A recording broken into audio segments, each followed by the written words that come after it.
5 જ દિવસના પરિચયમાં પોતાનું દિલ દઈ અને બીજાને માટે પોતાની જિંદગી સમર્પિત કરીને જેની સાથે ભાગી જતા હોય ને એવા દીકરા દીકરી માટે મારી નમ્ર સૂચન છે, એક નમ્ર વિનંતી છે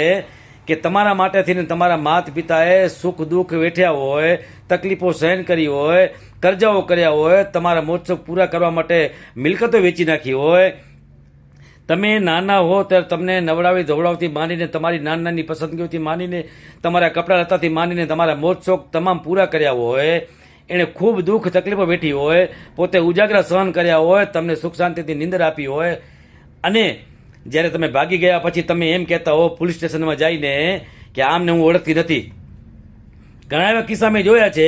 કે એ દીકરી એમ કહેતી હોય કે હું તો આની સાથે જિંદગી જીવીશ, એને ભેગી જ જઈશ, અને એના મા બાપની સામે એક સામે આંગળી ચીતીને કહેતી હોય કે આ લોકો કોણ છે, એને હું ઓળખતી નથી. આવા જ્યારે શબ્દો નીકળતા હોય ને ત્યારે એ બાપના હૃદય પર શું વીતતું હોય ને એ દુનિયાનો કોઈ વ્યક્તિ જાણી શકતો નથી.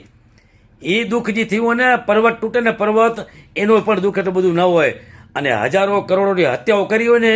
પણ એનું જે દુઃખ હોય ને એ દુઃખથી વિશેષ આ દુઃખ હોય છે જ્યારે એના બાપનો હૃદય આવા શબ્દો સાંભળીને તૂટતું હોય છે. એક યુવાન દીકરી જેને એને પોતાને માં જ કહેતા હોય, ગામડાની અંદર તો એવો એક રિવાજ છે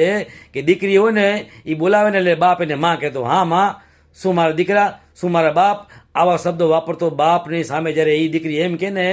કે હું તમે કોણ છો, હું તમને ઓળખતી નથી, હું તો એકમાત્ર આને જ ઓળખું છું ને આની સાથે મારી જિંદગી વિતાવી છે. આવા શબ્દો જ્યારે નીકળતા હોય ને ત્યારે એ બાપના હૃદય ઉપર જે ઘાવ પડતા હોય ને મારા સાહેબ,